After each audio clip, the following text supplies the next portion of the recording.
Hi అందరికీ. అందరికీ good morning. అందరూ ఎలా ఉన్నారు? మీరైతే బాగున్నారని అనుకుంటున్నాను. నా పేరు సోని. ఈరోజు బ్లాగ్ అయితే చూసేయండి. ఇంకా మార్నింగ్ అయితే పిల్లలకైతే స్నానం చేసేసి రెడీ చేసేసాను. మా వారైతే లేచి రెడీ అయిపోయి అయితే వెళ్ళిపోయారు. ఇంకా ఈ దుప్పట్లు అవన్నీ ఉంటే బెడ్షీట్స్ అన్నీ మంచిగా మడత పెట్టుకొని అయితే పెట్టేసుకున్నాను. వాళ్ళు వెళ్ళగానే అయితే ఈ పని అయితే ఫస్ట్ అయితే నేను చేస్తాను. పిల్లలు అయితే రెడీ అయిపోయారు కదా. ఇప్పుడే అందరు డ్యూటీలకు వెళ్ళారు. నేనైతే రెడీ అవ్వలేదు. పిల్లలు అయితే రెడీ అయిపోయారు, ఆడుకుంటున్నారు పిల్లలు ఇద్దరు. హంస్కకి కూడా అన్నం పెట్టేశాను. వాళ్ళని అయితే రెడీ చేసేసాను. వాళ్ళ డాడీ అయితే లాలీపాప్స్ తెస్తే అన్నం తిన్న తర్వాత అయితే లాలీపాప్స్ అయితే ఇచ్చాను. ఇంకా అన్నీ రెడీ చేసుకున్నాను కదా. మార్నింగ్ మా అత్తయ్య అయితే అంతా క్లీన్ చేసి వెళ్ళారు, కానీ పిల్లలు ఉన్నారు కదా ఇలా అయిపోతుంది. ఇంకా లాలీపాప్ చేసుకుంటూ కలర్స్ అయితే తెచ్చుకుంది మార్నింగ్ హంషిక. ఆ కలర్స్ అయితే రాసుకుంటుంది. నేను కూడా ఇంకా ఫ్రెష్ అయిపోయి వచ్చేసాను. ఇంకా అక్కడ చెత్త అలాంటివి ఏమైనా ఉంటే తీసుకుంటున్నాను, నీట్గా క్లీన్ చేసేస్తాను. క్లీన్ చేస్తున్నాను. ఇంకా అదిగోండి అవన్నీ తీసేసి ఎక్కడక్కడ పెట్టేసి అయితే చీపురుతోనైతే ఊడ్చుకోవాలి. ఇప్పుడు నీట్గా రోజుకి ఎన్నిసార్లు చీపురు ఊడుస్తామో తెలీదు. మా అత్తయ్య ఆల్రెడీ పొద్దున్న ఊడ్చారు, ఇది రెండోసారి. మళ్ళీ మధ్యాహ్నం సాయంత్రం అలా ఊడుస్తూనే ఉంటాము. ఎందుకంటే బొమ్మలు తీసి పెట్టి పిల్లలు అయితే ఆడుకుంటుంటారు కదా, అందుకే. ఆల్రెడీ అన్నం అయితే తినేసాను. అన్నం తినేసి ఈ పనులన్నీ చేసుకుంటున్నాను. ఈ పని చేసిన తర్వాత ఇంకా తినేసిన గిన్నెలు అయితే ఉంటాయి, వాటిని అయితే తోమాలి. అవి తోమే ముందు అయితే ఇదిగోండి పెద్ద పెద్ద గిన్నెల్లో ఉన్నవి అయితే చిన్న చిన్న గిన్నెల్లోనికి తీసుకొని ఇంకొకసారి మొత్తం తోమేస్తే ఇంకా పని ఏమి ఉండదు. ఇంకా బయటకు అయితే వెళ్తున్నాము. ఆల్రెడీ థంబ్నెయిల్ అయితే చూసారు కదా.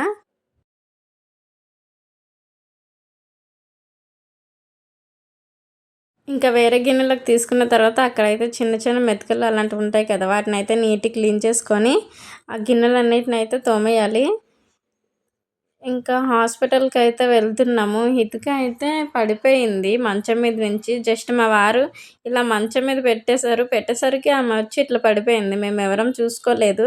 10 days అయిపోతుంది, ఏంటి తగ్గట్లేదు అనేసి ఒకసారి అయితే హాస్పిటల్కి అయితే వెళ్ళాము.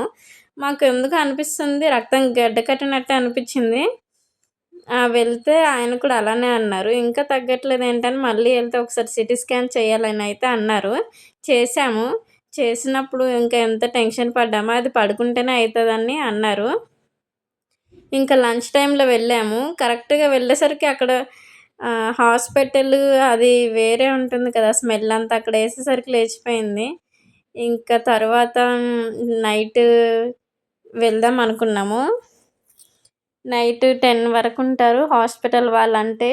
మేమైతే ఫుల్ టెన్షన్ పడ్డాము, ఏమవుతుందో ఏంటో అనేసి. అంటే చాలా వరకు మాకు అర్థమవుతుంది, మెత్తగా ఉంది స్కిన్ అయితే, అంత గట్టిగా అయితే లేదు. ప్లస్ ఇంకా ఏదైనా అయితే ఫుల్ ఏడుస్తుంటారు కదా, ఆమె యాక్టివ్గానే ఉంది. డాక్టర్ కూడా అలానే అడిగారు. ఇంకా పడిపోయిన వెంటనే నేనైతే యూట్యూబ్లో చూశాను, ఏమి వామిటింగ్స్ కంటిన్యూగా ఏడవడం అలాంటివి అయితేనే ఇంకా డేంజర్ ఉన్నట్టు వెంటనే హాస్పిటల్కి వెళ్ళాలని చెప్పారు. నేనైతే రోజు ఐస్ పెట్టేదాన్ని, వేడి నీళ్ళతో కాపేదాన్ని. ఇంకా తగ్గట్లేదు, చాలా పెద్దగా అనిపించింది. ఇంకా మా వారైతే సెకండ్ టైం కూడా వెళ్దాము అనేసి అంటే సరే అని రెడీ అవుతున్నాను. ఇంకా చిన్నపిల్లలతో ఎంత జాగ్రత్తగా ఉండాలో. మా హితిక అయితే ఫుల్ హుషారు. హంషి అయితే అసలు పాకేది కాదు, మాకు తెలియలేదు అంతా. ఎక్కడికి వెళ్ళినా టీపాయిలు ఎక్కిపోయేది, అన్నీ చేస్తుంది.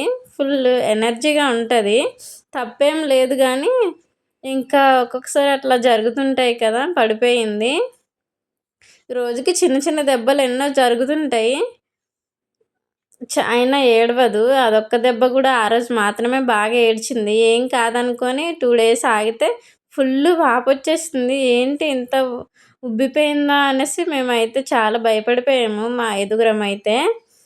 ఇంకా డాక్టర్కి ఫస్ట్ విజిట్లో కలిసినప్పుడైతే ఇంకా నేను పాటించిన చిట్కాలు అయితే చెప్పాడు. ఐస్ మంచిగా పెడుతున్నాం సార్ అంటే అలానే పెట్టండి, కంటిన్యూ చేయండి అని ఒక టానిక్ అయితే ఇచ్చారు. ఇలాంటి వాటికి ఏంటంటే టానిక్స్ అలాంటివి అయితే ఎక్కువ ఏమి ఇవ్వకూడదంట, ప్లస్ లేవు కూడా అంట. ఉత్తి మాకైతే వాపు తగ్గడానికి అలాంటివి అయితే ఇచ్చారు. హోమ్ మేడ్ చిట్కాలు మళ్ళీ ట్రై చేద్దామంటే మాకు ఎందుకో భయం అనిపించింది. సెన్సిటివ్ స్కిన్ కదా, ఎలా ఉంటుందో ఏంటో అని. ఏదైనా కానీ చిన్నపిల్లల్ని చూసుకోవడం అనేది చాలా కష్టం కదా! వాళ్ళ వెనకాలే తిరుగుతుండాలి. పని పని అంటే మన పని మనం చేసుకుంటే వాళ్ళు ఏది తగిలించుకుంటారో వాళ్ళు చెప్పలేరు. వాళ్ళ దెబ్బలు మనకు తెలియవు.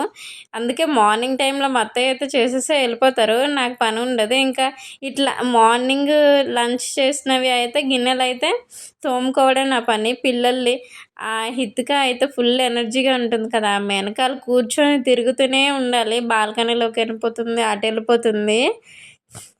ఇంకా అసలు మేమైతే చాలా భయపడ్డాము. ఆ స్కానింగ్ చేసే వరకు. ఆ స్కానింగ్ చేసి డాక్టర్‌కైతే పంపించొచ్చు అనేసి డాక్టర్ అయితే ఫోన్ నెంబర్ ఇచ్చారు. ఆ ఫోన్ నెంబర్‌కైతే పంపించొచ్చన్నారు. అందుకే ఈలోపు ఈ పనులన్నీ చేసుకుంటున్నాను. గిన్నెలు తోమేసి ఇంకా స్టవ్ కూడా గలీజ్‌గున్నట్టు అనిపించింది. అందుకే స్టవ్ కూడా జస్ట్ ఇలా క్లీన్ చేసుకుంటున్నాను.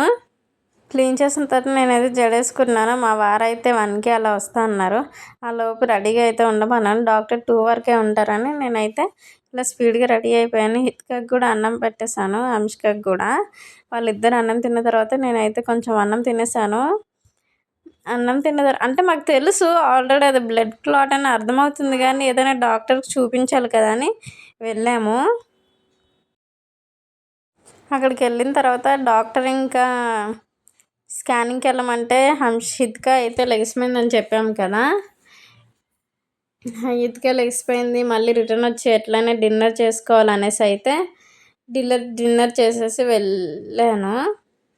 ఎందుకంటే మళ్ళీ మా అత్తయ్య వచ్చేసరికి 8 అయిపోతుంది కదా! మళ్ళీ మా మామయ్య అట్లా పడుకుండిపోతారేమో అనేసి డిన్నర్ చేసేసి వెళ్దాం అనేసి ఇంకా వాళ్ళ డాడీ వచ్చేసరికి లేట్ అవుతుందని హితిక చూడండి ఎలా చేస్తుంది, అలా చేస్తుంది. మళ్ళీ ముఖంకి, గడ్డంకి అలా అయితే తగిలించుకుంటుంది. అందుకే చాలా భయమేసేస్తుంది మాకు. ఆమె వెనకాలే అట్లా తిరుగుతూనే ఉన్నాను నేను. ఇంకా రమ్మంటే వస్తుంది. క్లాప్స్ కొడుతుంది, జోజీకి మొక్కుతుంది, బాయ్ చెప్తుంది. చిన్న చిన్నవైతే మంచిగా నేర్చుకుంటుంది. డాన్స్ అసలు సూపర్ చేస్తుంది. ఈసారి చిన్న చిన్న క్లిప్స్ అయితే యాడ్ చేస్తాను ఇందులోన. ఇదిగోండి వీడియో తీసినప్పుడైతే అంత చెప్పదు. చూడండి జోజుగా అయితే జోజు పెడుతుంది. స్పీడ్‌గా ఎంత స్పీడ్‌గా బంగురుతుందో అసలు. వాళ్ళ తాత వస్తే మంచిగా ఆడుకుంటుంది. ఫుల్ యాక్టివ్‌గానే ఉంటది. ఇంకా క్లారిటీగా తెలుసుకోవడానికని హాస్పిటల్‌కైతే వెళ్తున్నాము. నైట్ డిన్నర్‌లోకైతే ఎగ్స్ కర్రీ చేసేసాను అందరికీ. గిన్నెలు తోమేసాను, పాలు మరగపెట్టేసాను, వంట చేసేసాను. మా మామయ్య అన్నం కూడా తినేసారు. మేమైతే తినకుండానే వెళ్తున్నాము. ఇంకా ఏమీ కాలేదని అన్నారు రిపోర్ట్స్ చూసి డాక్టర్. ఇప్పుడైతే కూల్ అయ్యాము అందరము. ఇంతవరకు వీడియో చూసినందుకు thank you. Bye bye. More updates కోసం సబ్స్క్రైబ్ చేసుకోండి.